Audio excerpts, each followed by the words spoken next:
Mpenzi mtazamaji na msikilizaji wa Safari ya Wito, ninakukaribisha kwa mara nyingine tena katika Safari ya Wito, na mara hii tunaye mmoja wa mapadi katika jimbo hili Katoliki la Kitale ambaye atakuwa anatuelezea safari yake ya wito wa upadri. Karibu sana padri. Asante sana. Majina yangu ni Father Julius Shibanda. Ni padri wa jimbo Katoliki la Kitale. Na leo hii niko katika parokia ya Taltal, Mtakatifu Teresia Mtoto Yesu. Niko padri wa hapa. Na padri, tukianza moja kwa moja safari ya wito wako upadri. Wewe ulizaliwa wapi na ukalelewa wapi? Nashukuru sana. Nimezaliwa kwa baba naitwa Francis Shibanda Makoha na mama Salome Nekesa. Nimezaliwa Majengo, Eldoret. Nilikuwa miaka mitano tukahamia Kitale Machungwa, wakati huo parokia St. Joseph's, baadaye parokia ya Immaculate, na leo hii ni parokia Sirene. Na katika familia ambayo ulizaliwa ndani, baba na mama, je, walikuwa Wakatoliki, walikuwa Wakristo ama walikuwa wazazi wa namna gani? Nikisema kwamba babangu na mamangu Ukristo wao haukuwa Ukristo wa kwenda kanisani mara kwa mara. Walikuwa ni Wakristo wa kwenda mara moja, kwa sababu nilizaliwa sikubatizwa mimi, lakini nikasoma dini na nikabatizwa mwaka wa 81. So nakumbuka tu babangu alipokuwa nyumbani, tungeenda Jumapili kanisani mara mbili kwa mwezi. Hawakuwa vile Wakristo sana, lakini baada ya sana kubatizwa namna hiyo tukaanza kuingia sasa imani pole. Mimi nakumbuka nilikuwa mdogo, mamangu akitufundisha mafundisho ya Biblia, akisomea Biblia hizi za picha ndani, akituonyesha picha za Yesu na wafuasi wa Yesu namna hiyo. Nafikiri mali ilianzia pale kidogo kukua kama waumini wa kanisa. Na ulisoma wapi katika shule ya msingi, shule ya upili? Shule ya msingi nimesoma Machungwa Primary mpaka darasa la 8. Shule ya upili nimesoma shule mbili, Kabuyefu Friends na St. John's Land. Umezungumzia swala la mama alikuwa anatoa mwelekeo kidogo wa imani, kukufunza hapa na pale. Pia kuna wakati ulikuwa unaenda na baba kanisani. Je, ni wakati upi ambao padri wewe uliweza kugundua kuwa labda ni kama unaitwa na unaweza kumtumikia Mungu? Nakumbuka wito wangu ulikuja nikiwa darasa la 8. Na ilikuwa ni siku ya Krismasi, na ilikuwa tunaenda misa ya Krismasi, na misa hiyo ilikuwa iwe saa 6 mchana. Na wakati huo mapadri wengi walikuwa ni wazungu, St. Patrick's, na ikawa kufikia muda huo wa misa kuanza padri hakuwepo. Tulikaa pale mpaka saa 10 jioni, na akaja padri mmoja Mwafrika, sikumjua ila padri alitoka wapi. Sasa nikasema pia kuna mapadri wa Afrika wapo. Sikuwa najua kama kuna mapadri wa Afrika. Nikaona mapadri wazungu tu miaka zote. Sasa nikasema iko mtu Mwafrika anaweza kuwa padri, pia nami naweza kuwa padri. So alipotufanyia misa ya Christmas, nafikiri sasa iliniguza tu. Mwana mtu mweusi kama mimi na ni padri afanya misa nzuri kama wazungu wanavyofanya misa. Nafikiri nikaanzia pale kufikiria juu ya wito wangu. Na ndio ulikuwa unafikiria Father, lakini wakati ambapo kuna kanisa, je, wewe ulikuwa ni yule mtoto ambaye ulikuwa unapenda kwenda kanisani ukiwa kijana, mwana youth? Je, ulikuwa ni yule kijana ambaye unapenda kwenda kanisani, unapenda masuala ambayo yanamhusisha Mungu, ama ulikuwa mtoto wa namna gani? Nafikiri ujana wangu nilikotoka watu wengi wanaofahamu sana. Nilikuwa sehemu ya vijana wa kanisa siku hizo. Hata wengi nilikuwa na wao, kuna baadhi yao walikuwa masista ambao tulisoma nao mahali pamoja. Tulikuwa youth pamoja kanisani, uimbaji wa kwaya pamoja katika kituo chetu cha kanisa. Na nilikuwa mmoja wa vijana ambao tulikuwa tunategemewa sana katika upande wa vijana. ilikuwa pia baadhi ya viongozi wa vijana katika kituo chetu cha kanisa.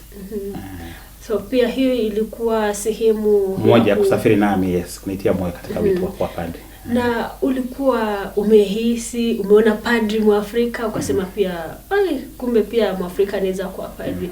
Sasa baada ya kutambua hivi Mwafrika anaweza kuwa padri na ukasema pia labda wewe pia unaweza kuwa padri, ni hatua gani ya kwanza ambayo uliweza kuchukua? Nafikiri nilipokuwa nimeingia kidato cha kwanza, kukawa na wale wanaotembelea mashule kutafuta miito. Nakumbuka wa kwanza kuongea na yeye alikuwa brother mmoja wa shirika la Partition Brothers.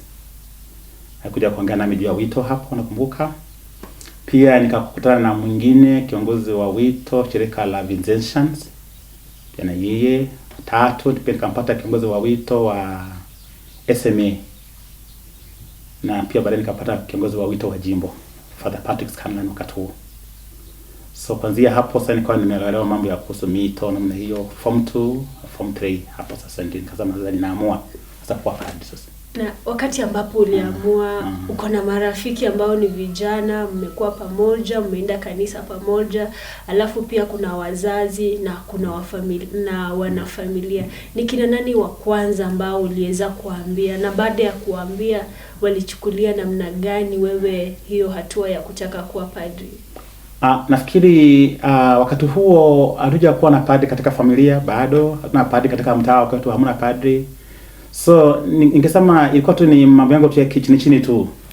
Sikuelezea mtu yote ndio kuwa padri, na nichukua muda kufikiria juu jambo hilo. Nilikuwa form 2 hiyo, form 3, form 4.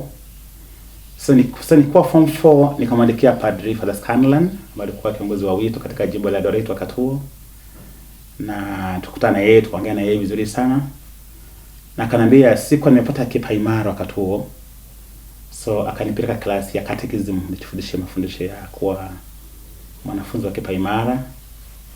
Na baada ya hapo akanipeleka hapa Eldoret kwa askofu marehemu Bishop Cornelius, na nikapewa kipaimara. So sasa baada ya hapo mimi nilikuwa nimeandika barua kwa Padre Scanlon na pia padre mmoja wa CMA, na nikapata barua za mwaliko zote. So nikasema itakayokuja ya kwanza hiyo nitaondoka na hiyo. So nafikiri nikapata barua ya jimbo ikaja mapema. Sasa nikatoka na hiyo. Na labda ulikuwa unafanya, yani ukuambia mtu yoyote? Sikwambia mamangu hakujua, mpaka wakati nilikuwa nimepata amekuja sasa amenipokea nyumbani. Tumeenda tukaenda mambo ya check up, mambo ya kujaza forms za wito hapo sasa. Sasa nikapewa tarehe ya kwenda seminari sasa. Sasa nikaja nikamwambia babangu na mamangu kama nataka kuwa padri. Mamangu hakuwa na neno, mamangu alisikia tu na kanyamaza. Babangu ndiye alikuwa mpingamizi. Akasema mwanangu wa kwanza hawezi kuwa padri. Nakumbuka vizuri sana, hata kwa kanambia hiyo safari unaenda hautaondoka. Sasa ilibidi tu ni mchezo tu kimchezo tu. Sasa ningesemwambia lazima nitaondoka, basi nitaondoka lini. Lakini ilipofika siku ya kuondoka na mbona nikitoka nyumbani mpaka Kitale, nikampata Padre Scanlon, akaingia kwenye gari lake mpaka Eldoret.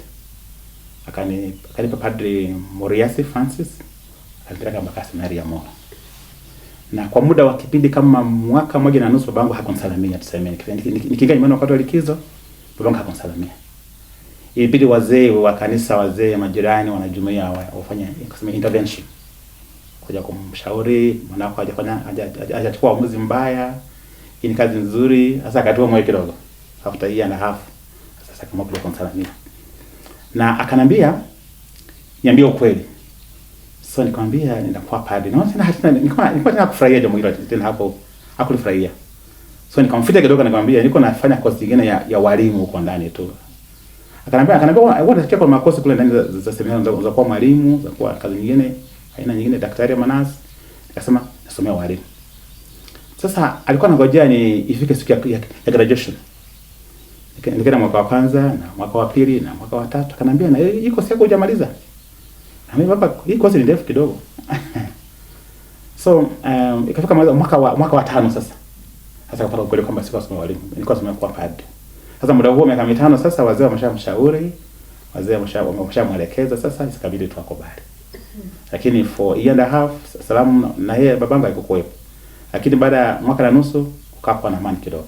Miaka 5 baadaye sasa akawa ameelewa kwa sababu upadre sasa. Na kando na yale ambayo baba alikuwa ako kinyume kidogo na wewe, huo wito wako wa upadre, vijana wenzako ambao ulikuwa umekaa na wao walichukulia hiyo kwa namna gani? Nafikiri ilikuwa swala ngeni kwa sababu walikuwa wajua na padre kutoka mtaani wa kwetu. Sasa walikuwa wanaangalia tu kusema tuone atafika wapi sasa tuseme. Kwa sababu hako jamaa na padre ni nini, waimona padre kabla mimi sasa. Sasa ilikuwa tu ni kujikaza tu. Nilisoma kutoka kwa mapadre wengine kutoka wale ambao nimesoma maisha yao, wale mapadre wazungu, Afrika waliokuwa wachache hapo. So kwangu mimi nafikiri kutoka mtaani na vijana wenzangu useme hawakuntia moyo maana wakujua padre ni nini. Lakini ningewapata mitaani wanaona kama labda ninapotea ama nilikuwa ninatoka wapi naenda wapi.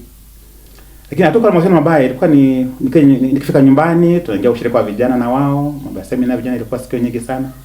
Kila ligizo kuna semina vijana nilikuwa najiunga na wao, lakini hakukuwa na shida. So nafikiri walianza kunielewa pole baada ya muda ukielekea namna hiyo, kaza kunielewa pole.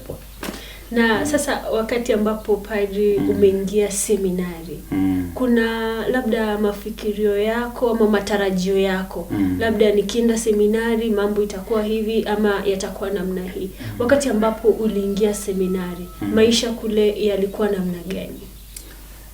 Tuseme nikiingia seminari Molo, kitu cha kwanza sikujua hasa seminari ina mafunzo aina gani. Sikujua syllabus ya seminari inasoma nini huko. Nilikuwa najua itakuwa kwanza sehemu ya sala itakuwa kubwa sana. Kwa sala ipo seminari ndio, lakini kwa fikira ni kusali siku zote tu kuanzia asubuhi mpaka jioni ni sala namna hiyo.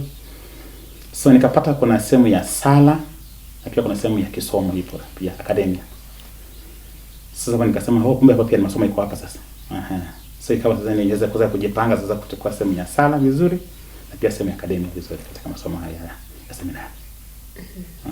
Na kando na labda kupata kuna masomo kule, je, kuna changamoto yoyote ama utofauti wowote ambao upo kule seminari na labda maisha ambayo yako kwa wale ambao wanaingia kwa shule zingine? Maana pia kule watu wanasoma na mapadri, madaktari, mapadri, walimu na kadhalika.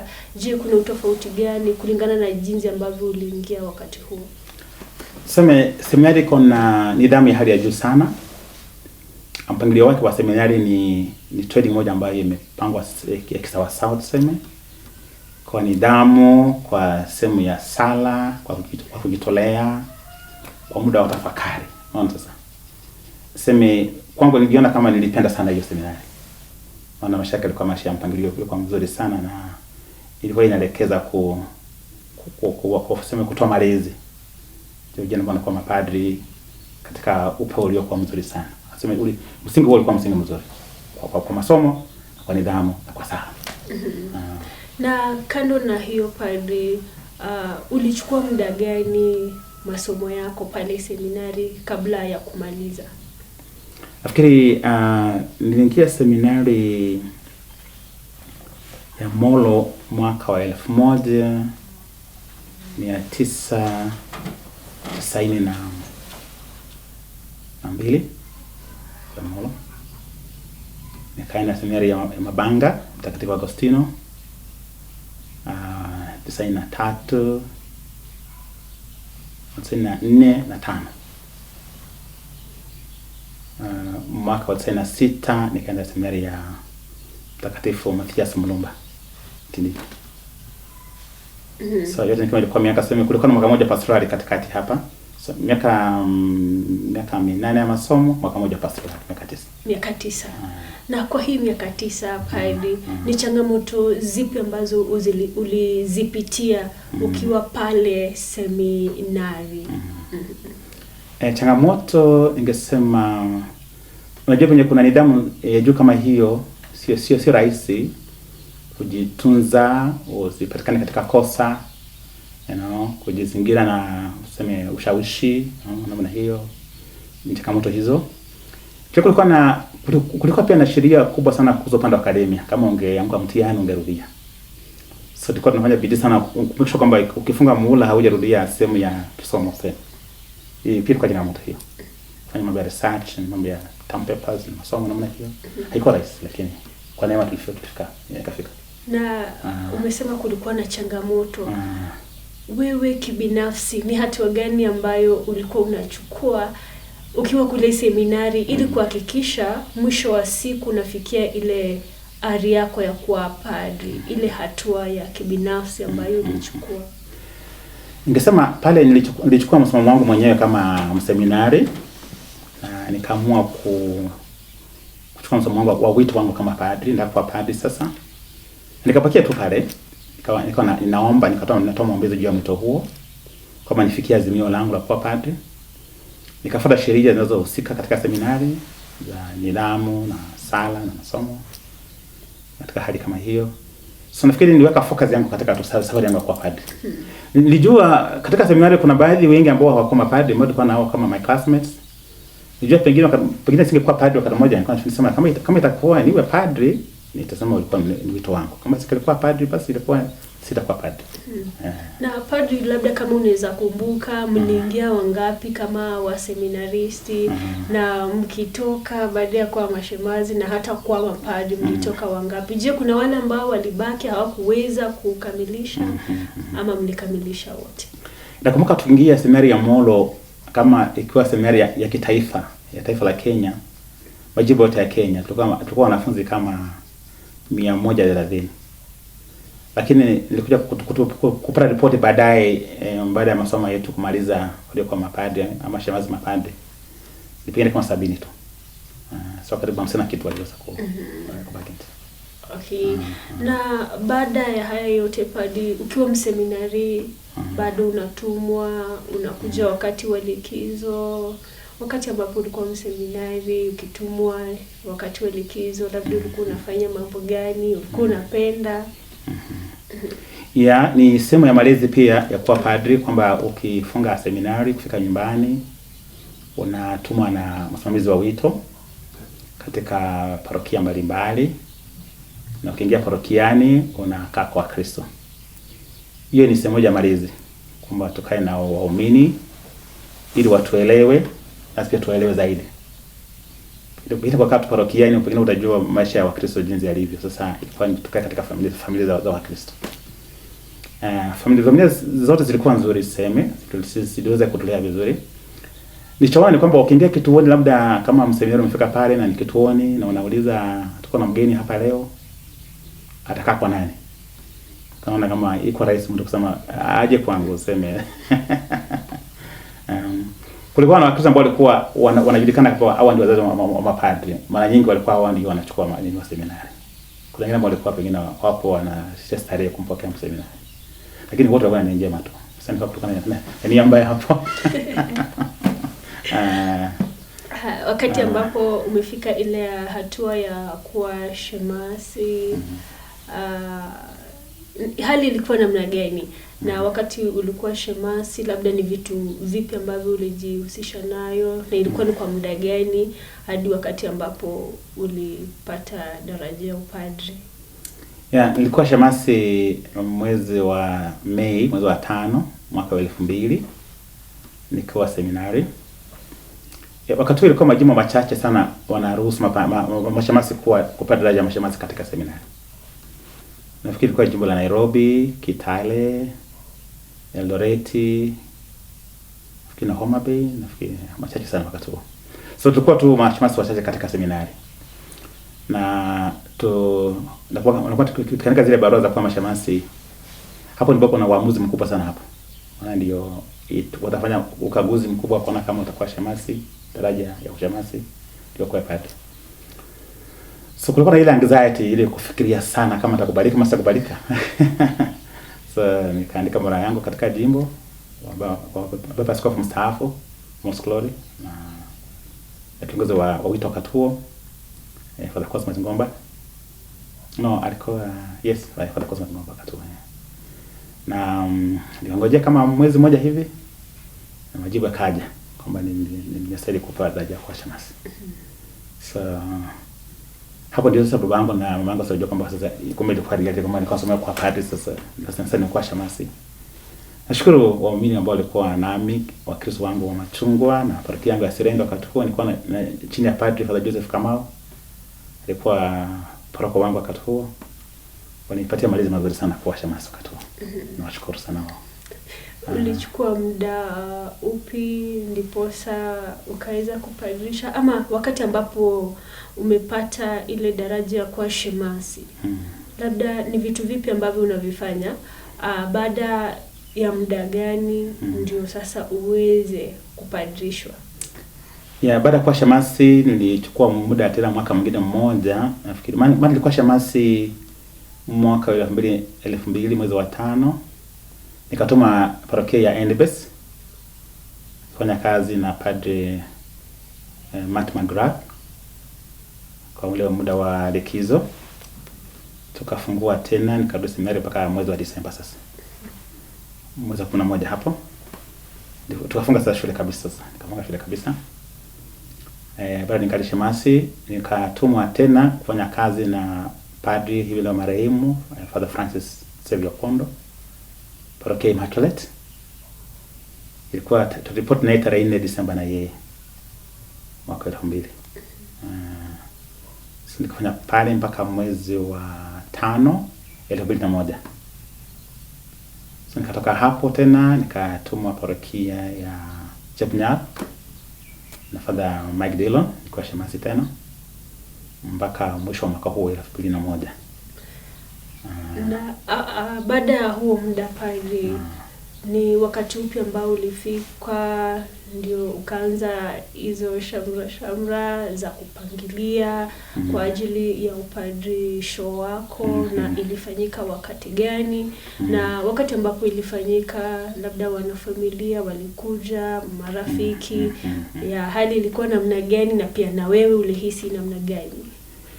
Nilikuwa shemasi sasa kule parokia Chemnyao. Sasa tukapewa habari kama tutakuwa mapadri, tutabadilishwa mwezi wa 12 mwaka 2001, na tukapewa tarehe 15 Disemba 2001.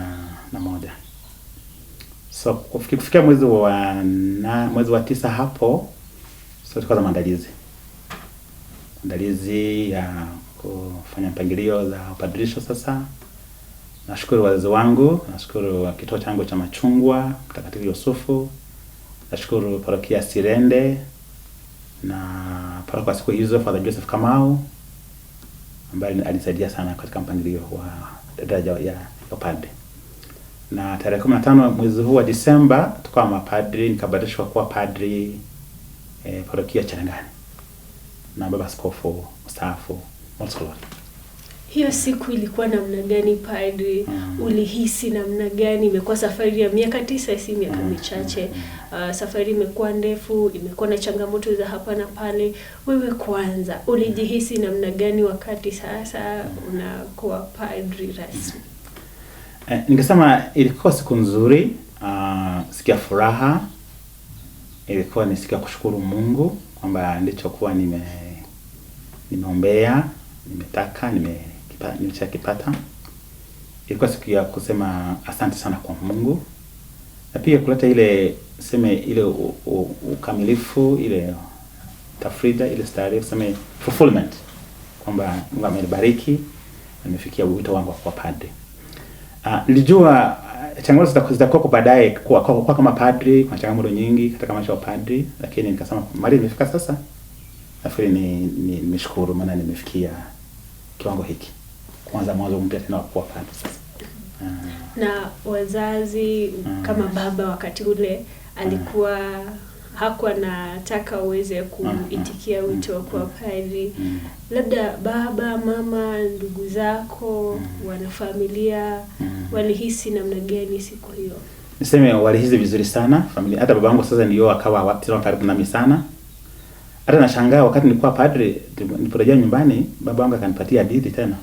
Akasema walipokuwa wadogo katika familia yao kule Lutaso, kule parokia Lutaso huko, akasema babake alikuwa anaitwa Karani. Akasema alikuwa wa kwanza kwenye mtaa huo pokea mapadri wa kwanza wa Kimilili Hill. Alipokuwa anakuja kutembea tu mtaa tu, akasema ati babu sasa ndiye aliwapokea hapo nyumbani. Nikamwambia, mbona kataa niwe padri tena? Akasema, unajua kijana wangu wewe ndio wa kwanza. Akasema sasa raia alikubali sasa. Akasema sasa ameona ile mwaliko wa babu kupokea mapadri wa kwanza, sasa hasa nimetokea kwa padri katika familia. Kama ilikuwa sawa. Alipokea mapadri, kumbe pia yeye katika uzao wake atakuja kwa na padri. Baada ya muda huo kukamilika, furaha na sherehe hiyo kukamilika, padri, mara ya kwanza ulitumwa wapi kwanza kuhudumu kama padri? Nilikuwa padri, parokia kwanza nilitumwa ni parokia Saboti. Holy Trinity Saboti. Nilikuwa na baba paroko Father Joseph Kaiga, ambaye alikuwa pia mwanzoni alikuwa mwalimu wangu wa seminari. Na alinifunza filosofia ambayo nilipenda sana. Niseme alikuwa mwalimu mzuri. Mpaka hivi leo ndio mwalimu mzuri. Na kwa padri wangu wa kwanza, paroko wangu wa kwanza nilikuwa kwake kama msaidizi wake. Alinilea vizuri sana. Alinilea vizuri zaidi kuwa padri, kwa malezi, kwa kunihimiza, kwa ushauri. Mpaka leo nampa heko sana ile padri Father Joseph Kaiga. Nampa heko sana. Padri wa kwanza nakumpa moyo na kunitia moyo kabisa. Wanamshukuru sana siku zote.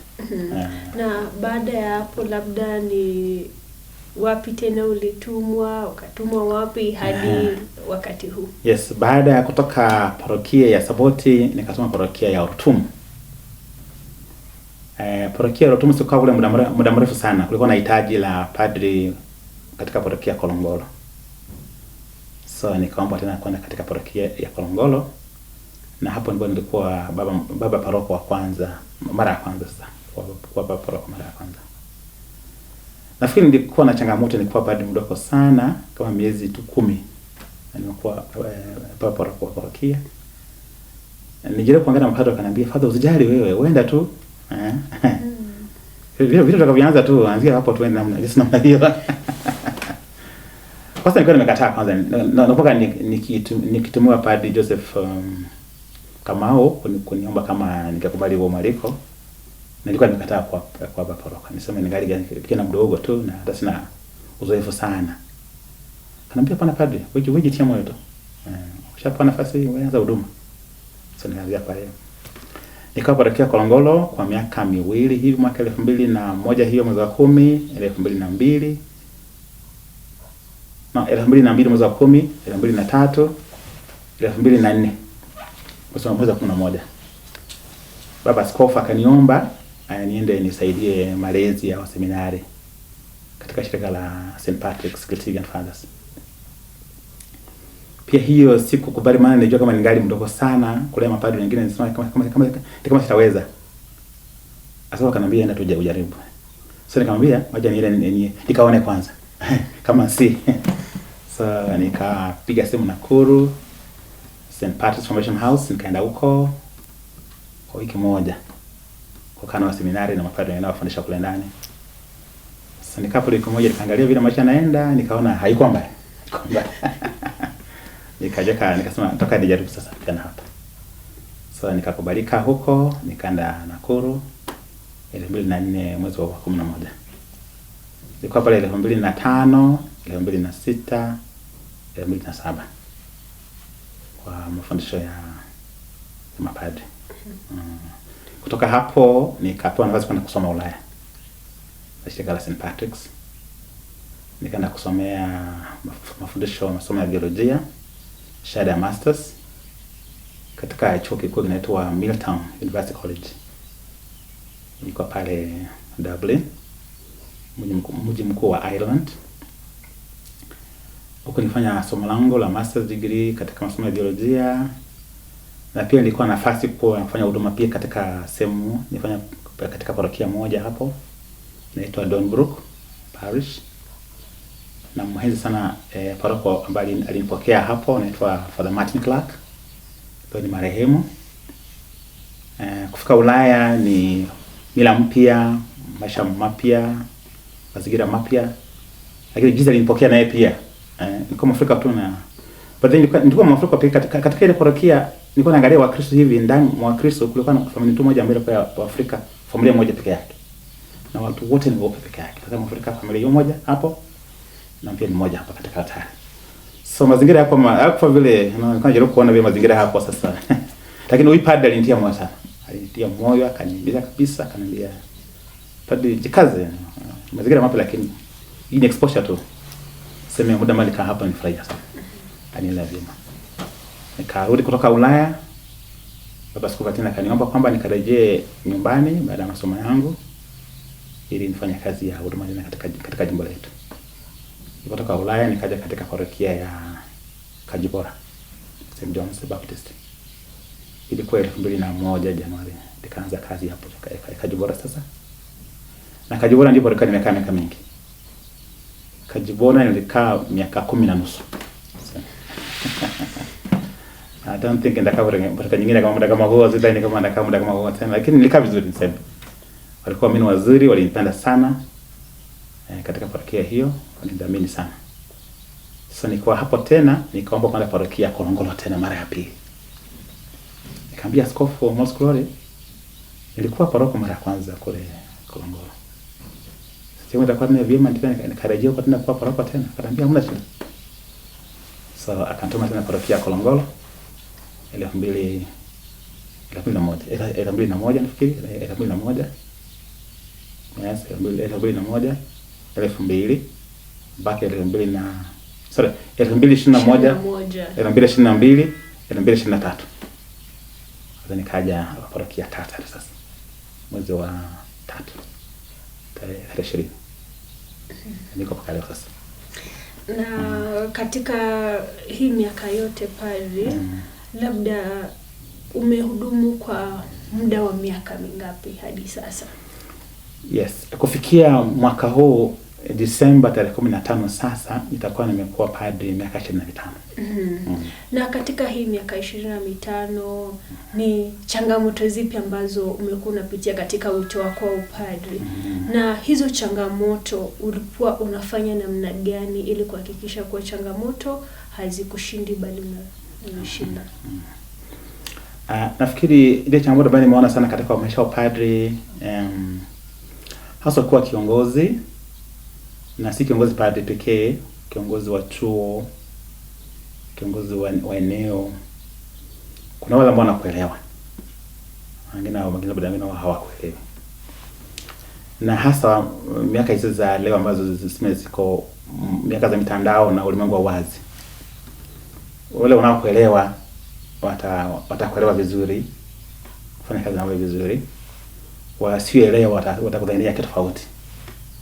Kuna wale kama uongozi wako haukuwa mzuri, ama mwelekeo wako haukuwa mzuri. Lakini nataka niseme hivi kwamba hii ni changamoto katika tu uongozi ule wote ule. Kwa padri kiongozi katika parokia, ama kwa kiongozi wa eneo, machuo, ni jambo la kawaida. Ili kushinda changamoto kama hiyo, nijaribu sana kufanya kazi katika kufuatilia mfuatilio wa sheria, mwongozo wa sheria sema. So nimekuwa sana nikifanya uongozi wako katika barabara ya mwongozo wa sheria, statutes za jimbo, guiding principles, the general norms ambazo zinatuongoza. Sasa mtu akinilaumu katika uongozi, alizokuwa na mahali naweza nikamwambia kwamba hapa ndipo nilikuwa nimepita na nilijua napitia barabara hii na nipita katika sheria hii na sheria hii. Mahali ni baada ya changamoto katika uongozi tu. Kwani either kueleweka ama kutoeleweka ama hiyo. Na changamoto kama hizo hazijaanza leo. Hata Kristo mwenyewe alipitia mambo haya. Kuna wale waliomuelewa akafanya huduma na wao, na kuna wengine ambao hawakumwelewa. So ni changamoto ya historia ya imani tangu mwanzo niseme. So kwa hii miaka 25 tunaita kwa lugha ya Kimombo Silver Jubilee. Yes. Ama Jubilee ya fedha. Kwa wale vijana ambao wanataka kuitikia wito wa upadri, na waelezea namna gani? Ningesema kwanza niseme binafsi mimi sijuti kwa padri. Sema muda bado nimekaa huu, nimeridhika kwamba nilichagua wito ambao nilitaka. Nimekaa miaka za miaka 25 kwa sala, safari ya maombi na huduma na utii na upendo. Tuseme nimefurahia maisha yangu kama padri. sina nikachuta kusema nimekuwa padri, no regrets. Sema niko na fulfillment kwamba maisha yangu nimeishi vizuri kwa neema za Mungu. Umbali huu ningesema nimefikia umbali huu kwa baraka na neema za Mungu. So ningesema vijana wengine ambao wanataka kuwa mapadri, kazi ni nzuri. Ni kazi njema. Ningewasihi kwamba waitikie wito kwa padri. Watapata furaha katika maisha yao. Na kutokana na wewe ulipata changamoto kidogo kutoka kwa wazazi kabla ya kuingia seminari. Kwa hawa wazazi ambao wanakutazama na wanakusikiliza na wako na wale watoto ambao wanataka kuitikia wito wa upadri, unawaelezea namna gani? Usia wangu ni kwamba wawasikilize watoto wao wanapowaeleza. Maana hata kwa sasa tuko katika mazingira mazuri ya kusikiliza kwa watoto. Si tulikuwa katika mazingira ya zamani kidogo ambayo ilikuwa ni mzazi ni training, anakutrain, anakuelekeza tu na hata pengine hakusikilizi. So majira ya leo na nyakati za leo ni mzazi asikilize mtoto. Wanapowaomba wao kwa mapadri ama kuingia maisha mengine ya religious life, kama kwamba wazazi hao wakawasikiliza watoto wao. Na ni kazi nzuri, nasema ni kazi mbaya, maana nimekuwa mbele yao na nimepitia barabara hii, na ni kazi nzuri. Na katika maisha yako ya upadri, je, ni nini unapenda sana katika maisha matakatifu, maisha ya upadri? Niseme maisha ya sala yamenifurahisha. Maisha yangu ya sala, kwa karibu na Mungu, kusali, kuongea na Mungu. Hiyo nafikiri kama padri imenifurahisha sana. Na sakramenti ya Ekaristi, kushiriki misa ambapo ni Kristo mwenyewe anachukua kwetu. So katika hali ya sakramenti ya misa ya Ekaristi nimekuwa nikifurahia jinsi Kristo anashuka katika mazingira ya wanadamu kwa Ekaristi. Sema hizo mbili katika maisha yangu kama padri nafikiri zimekuwa nzuri sana. Padri, tumeongelea mambo mengi. Na labda kuna mambo muhimu ambayo haujaweza kuzungumzia na ungependa msikilizaji na mtazamaji aweze kutambua. Je, ni swala lipi ambalo ni la muhimu zaidi ambalo tumeweza kuliacha nje katika mazungumzo yetu? Nafikiri padri ni mtumishi aliyetumwa, ametumwa. Na basi tukiwa waumini tunapokea. Ningependa kuwapa kwanza heko na hongera wa Kristo ambao wamekuwa wakitupokea tukiwa mapadri. Padri ametumwa katika parokia na Wakristo wanampokea padri. Kisa mwingine muhimu sana. Kupokea padri katika hali ile jinsi alivyo na jinsi ametumwa. Na mapadri wote tuko sawa. Yaani kama watoto katika familia. Wengine warefu, wengine wafupi, wengine wanene, wengine wabamba.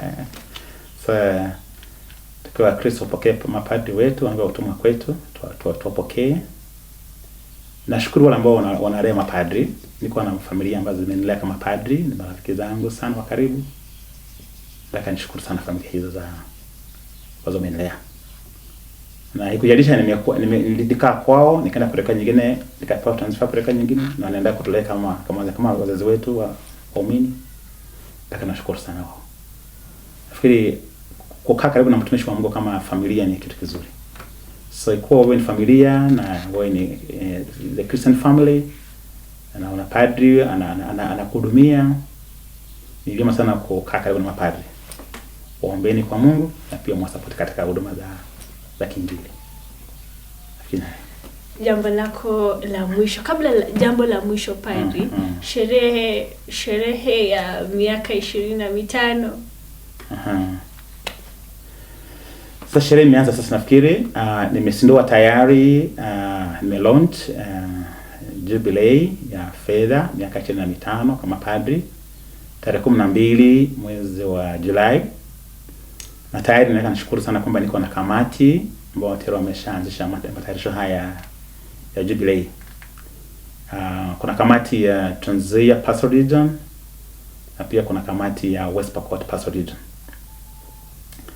na niko na SG Secretary General ambaye ni Sylvester Coros ambaye ana coordinate hizi kamati kwa matayarisho ya Jubilee. Sasa mkile meza kutokota sasa inaweza kutokota pole pole. Sherehe itakuja sasa. Sherehe sasa. Okay, Padri, jambo lako sasa na mwisho kwa msikilizaji na mtazamaji kabla tufunge majadiliano yetu. Kwamba ningependa kuwashukuru kwanza wazazi wangu walionilea, Baba Francis ambaye ni marehemu, Mama Salome ambaye yuko hai, kaka zangu na dada zangu katika familia. Nawashukuru walimu wangu walionifundisha, walionipa elimu. Sema elimu ya kisomo na walimu wangu makatekista walionipatia mafundisho yangu ya dini ya kwanza. Nataka nashukuru pia Wakristo, walezi, Wakristo viongozi walionilea, nilikuwa mseminari, mpaka nikiwa shemasi, nilikuwa padri mpaka leo hii. Na Wakristo ambao wamenilea vizuri sana kwa ushauri, kwa mawaidha, kwa kunielekeza, kwa kunisupport na kunitia moyo na nguvu. Baadhi yao ni marehemu, wengi wako hai hivi leo. Nataka nashukuru sana kwa dhati kwa kazi yao nzuri walionifanyia. Ninawatakieni mema ya Mungu katika maisha yenu, baraka na neema nyingi katika maisha yenu. Na karibuni sasa hivi katika sherehe za Jubilee yangu ya miaka 25. Asante. Shukrani sana Padri Shibanda kwa kutenga muda wako na kuweza kutuelezea safari ya wito. Msikilizaji na mtazamaji mpendwa, na hapo tunafika mwisho wa safari ya wito wa upadri wa Padri Shibanda, na tutakuwa tunakutana nawe wakati mwingine, lakini kwa sasa kwaheri.